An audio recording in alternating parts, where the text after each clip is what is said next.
Hey friends, I hope you all are doing well. I wanted to hop on here and talk about some of the stuff that I got today. So I just have like a little haul. I figured we could, do a little show and tell, do a little chit chat, check in with each other, see how we're doing, and go from there. So yes, I do work at a metaphysical store. However, I love witchy hauls. I love metaphysical hauls. I love seeing what you guys get. And so I figured, I could probably share myself. So even though I work in a metaphysical store, like I said, I still love a good witchy haul. Love a good witchy haul. And to me, a good witchy haul is not really complete without at least a little bit of incense. So I picked up a tried and true incense today. This is the money incense. So, and it's by the Satya, I think. Yeah, it's by Satya. And this is their money incense. You guys, this incense is for drawing things in, bringing in wealth, bringing in abundance. This is like my go-to incense at festivals and parties, because it really does bring people in. It is so aromatic that people just kind of like follow the scent of the incense.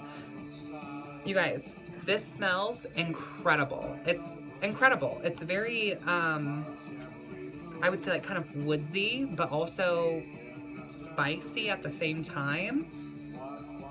I absolutely love this incense. Even on the box, it says like earth, so it's very, very earthy. You guys, excuse my nails, okay? They're crazy right now. But yeah, this incense is incredible, and I'm constantly picking up more of this. I like to burn this at work, or like I said, at parties or events. It's my go-to incense for sure. But I always like to experiment and try different types of incense. So I picked up another incense, also by Satya, and all of this stuff we also carry at the store too. So this is the Satya brand. This is their prophecy incense. So I actually already have opened this before filming this video, but I wanted to see how it smelt burning. Because I don't know if you guys have noticed this, but I feel like sometimes you can get an incense and it smells like one way, but then you burn it and it like smells an entirely different way. However, I would say this prophecy incense is pretty true to smell, I guess would be the word for it. If I had to describe it, I would say it almost kind of has like a clean, almost powdery meets floral, I guess would be a good way to describe it. Another cool thing about the Satya brand is that like they are cruelty free. So I think that's pretty cool just about the Satya brand in general. And the incense is made in India. So this is kind of what the Satya incense looks like. It's very powdery. So I find that the incense sticks, like Satya's brand, that are dipped and then layered with oil and powder are much, much more like aromatic than your other types of incense that are essentially just a dip stick.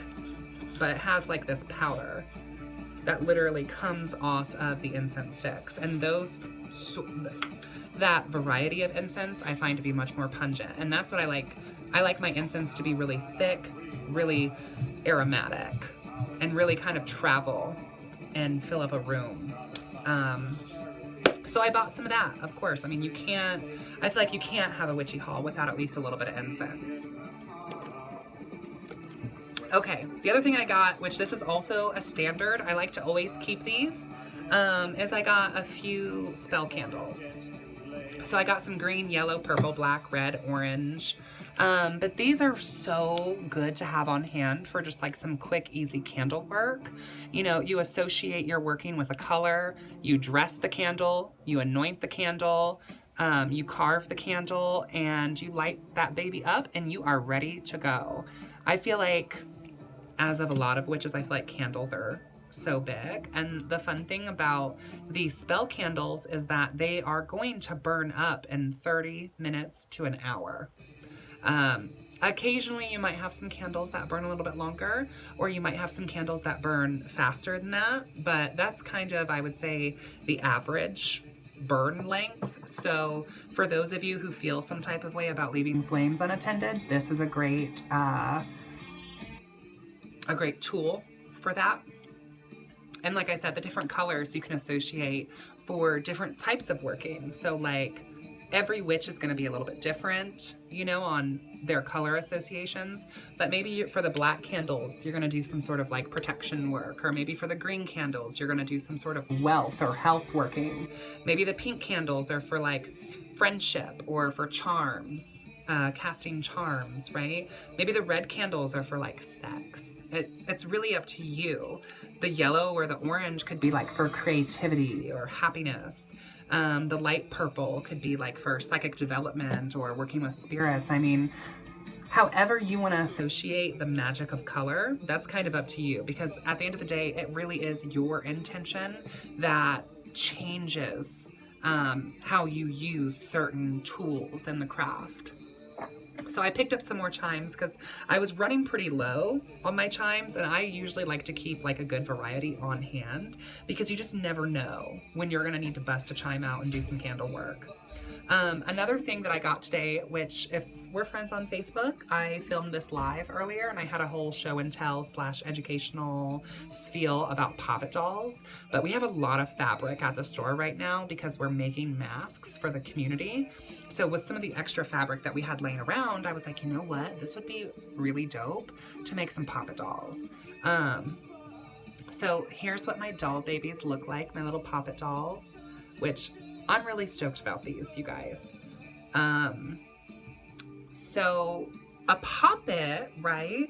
Different people use poppets different ways. Maybe it's malevolent, maybe it's benevolent. It's really up to you on how you want to use a poppet doll. It's a form of sympathetic magic.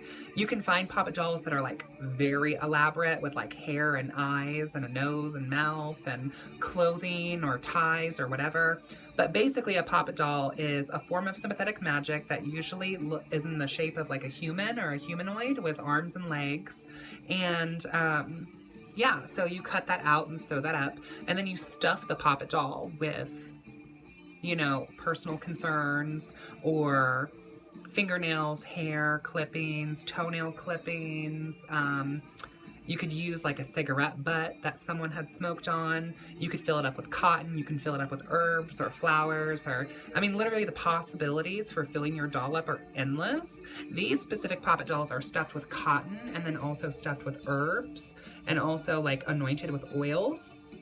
So I think this one is really pretty. Like I really like this floral pattern here, and then I feel like it matches this color, this like kind of salmon-y coral, almost terracotta pink sort of shade is like the same color here. And then we also made these little hearts and put little crystals inside of the heart there. And I think that really makes it so cute. This one is my favorite. This one I am keeping for myself. And I'm probably gonna make this Poppet into like a sympathetic form of myself and use it ritualistically for me specifically. You know, like you could take some money and tie some money to the Poppet doll to like bring money to you. You could like do some knot magic and tie your Poppet doll up with protection or love or other stuff, right? That's maybe not so love and light. But this one is going to be my Poppet doll. It's going to be my Poppet that represents me. So I'm excited to kind of play around with this and explore the different opportunities of magic I can weave upon myself with this Poppet. And I love these colors so much. And it's got a little rose quartz chip inside of here. This Poppet, you guys, this material is funny because this fabric is called Red Hot Mama.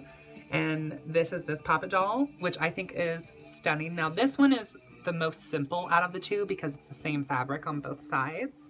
Once again, with like the crystal heart added onto it. But yeah, that's what this looks like. It's called Red Hot Mama. It's kind of like a, I guess, floral pattern.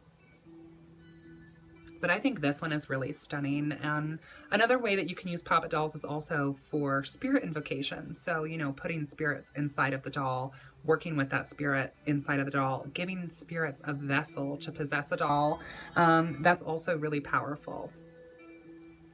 So I'm excited. And these smell so good. We stuffed all 3 of these dolls with cotton, with heather, with wolfberries, and what else did we stuff them with? Wolfberries, heather, jasmine, and rue. That's what we stuffed these with.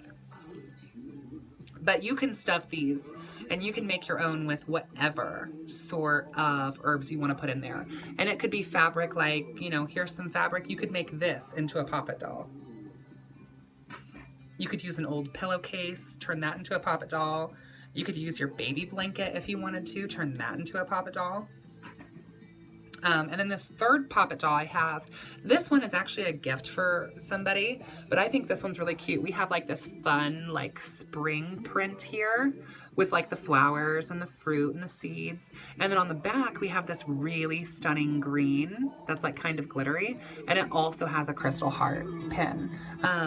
So the vibe I was kind of going with this one was more like nature, spirit, green man, wild, the forest wild and untamed, like that sort of vibe.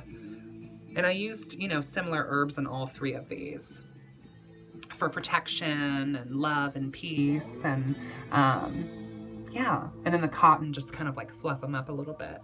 But I'm so excited about these. You know, you could also take Poppet dolls and using them as a form of sympathetic magic, you could have them represent, you know, 2 individual people, and you could bring people together with the dolls, and you could tie or bind them up, and you could bury them, you know, like death do us part, or you could stitch them together and you could rip the people apart. Like, you know what I mean? Like the possibilities are endless of like what you can do with these Poppets. And whether you're working malevolent magics or benevolent magics, that's really like, that's between you and yours. You know what I mean? Like, I'm personally ambidextrous, so sometimes you're gonna get the left hand, sometimes you're gonna get the right hand, and that's just how it is. But yeah, so that's kind of the end of my like short little haul. I just wanted to share that with you guys. So until next time, I hope you all are doing well. Bye.